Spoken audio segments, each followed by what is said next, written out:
Où trouver tous les produits 100% Outre-mer ? Chez Tropic Marché à Saint-Ouen. Les fruits et légumes et toutes les spécialités salées et sucrées servies avec bonne humeur par une équipe exclusivement ultramarine. Retrouvez l'ambiance et le goût du pays chez Tropic Marché à Saint-Ouen-sur-Seine et sur tropicmarché.com. Guadeloupe, actualité. Un séisme de magnitude 4.4 a secoué le sud de la Dominique peu avant midi ce mercredi. Ce tremblement de terre survient après une série de secousses récentes dans la région, accentuant la nécessité de discussion sur la préparation face aux risques naturels, comme celle organisée par l'Université des Antilles demain à 18h au campus de Schellcher, intitulée Séisme et tsunami, sommes-nous réellement préparés ? Cette conférence abordera les risques majeurs auxquels nos territoires sont confrontés en mettant l'accent sur l'importance d'une préparation efficace. L'objectif est d'informer, sensibiliser et encourager le débat sur les grands défis contemporains. La ministre déléguée au tourisme, Nathalie Delattre, est en Martinique pour 3 jours. Au programme, rencontrer élus et acteurs du secteur pour aborder les défis du tourisme local. Parmi les enjeux, moderniser l'hôtellerie, attirer des touristes en basse saison, promouvoir un tourisme durable et redynamiser les métiers du secteur. La ministre va visiter plusieurs sites, dont le Club Med de Sainte-Anne et une ferme pédagogique à Font-Saint-Denis.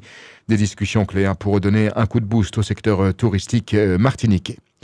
On parle de sécurité, de renfort et d'armée en puissance. Le ministre des Armées, Sébastien Lecornu, a annoncé la création de 7 nouvelles escouades de réserve de la Marine nationale.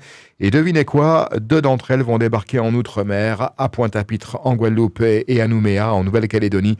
Dès les grandes vacances, ces unités renforceront la sécurité des côtes françaises avec près de 3000 réservistes, des véhicules nautiques, terrestres et des micro-drones.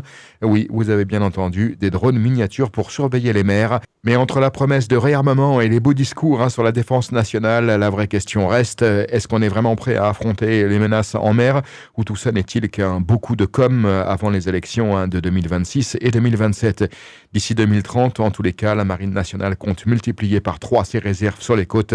Espérons que ce ne soit pas juste pour remplir les tableaux de chasse.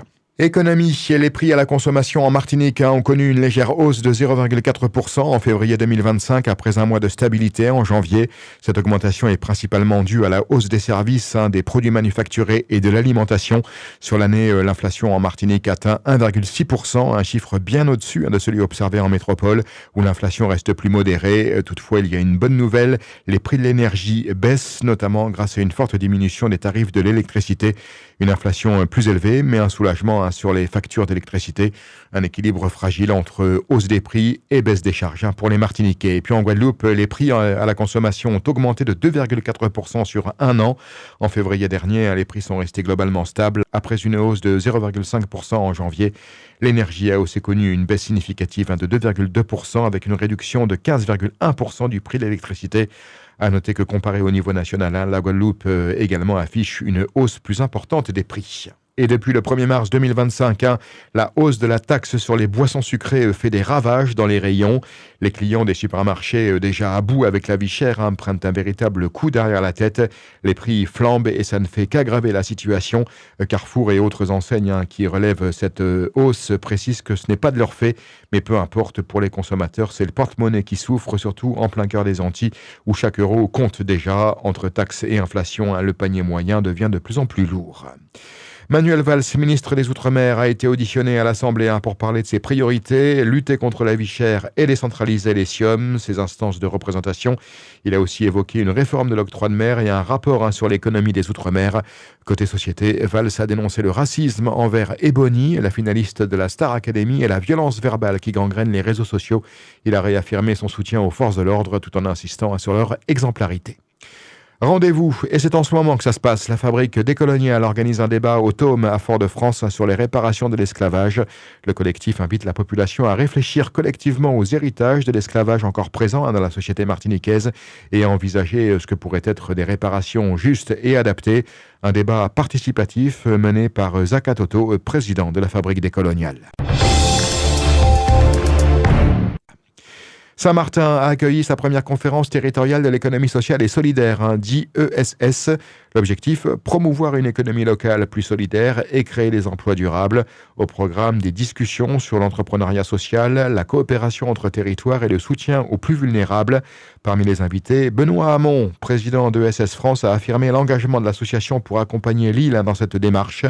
La collectivité de Saint-Martin, elle, veut structurer ce modèle économique pour soutenir les habitants et favoriser une économie inclusive. Un bel élan pour l'économie locale, mais reste à voir si les promesses seront tenues.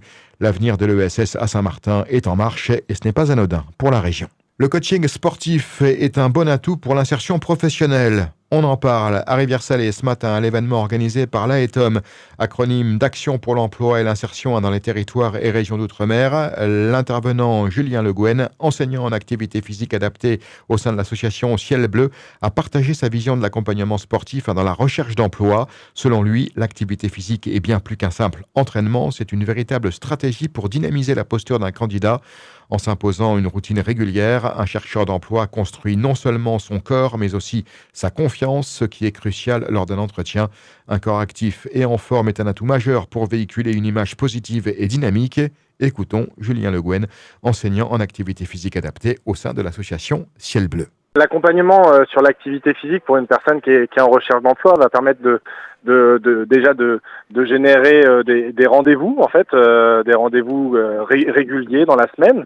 C'est-à-dire qu'on se prend un temps d'une demi-heure, une heure régulièrement pour aller marcher, faire une activité physique, se rendre à la salle, rejoindre une association pour pratiquer avec des proches ou des amis.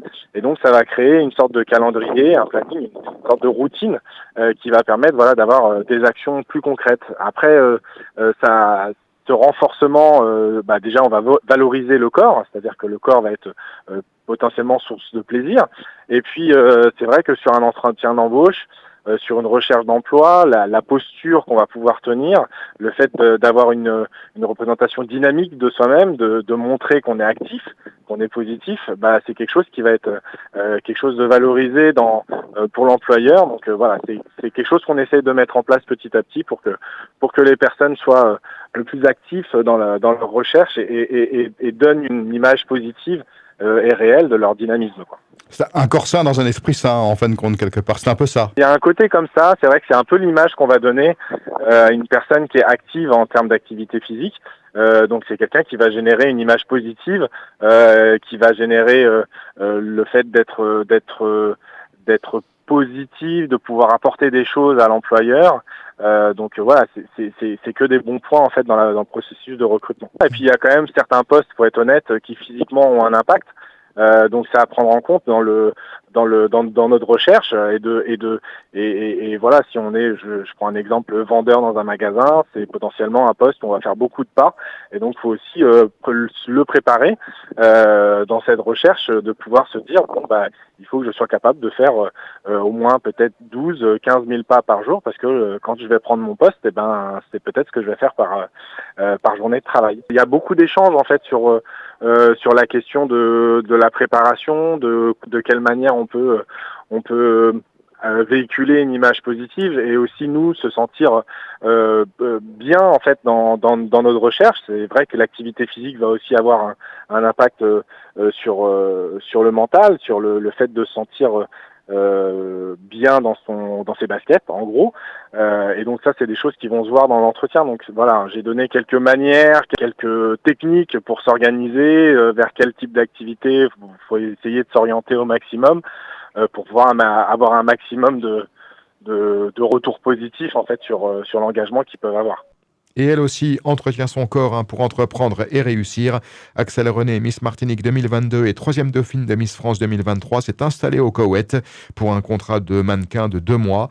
À 24 ans, la jeune femme fait sensation dans les défilés et séances photos pour des marques locales. Elle travaille avec l'agence Fabius dans un environnement où les modèles vivants sont privilégiés pour les shootings destinés à l'e-commerce. Plus qu'une simple carrière, Axel joue aussi un rôle d'ambassadrice pour la Martinique. Elle fait découvrir l'île au Koweït en expliquant les liens culturels et la beauté de ses paysages. Ses aventures sont suivies de près par ses compatriotes qui la soutiennent dans son ascension internationale.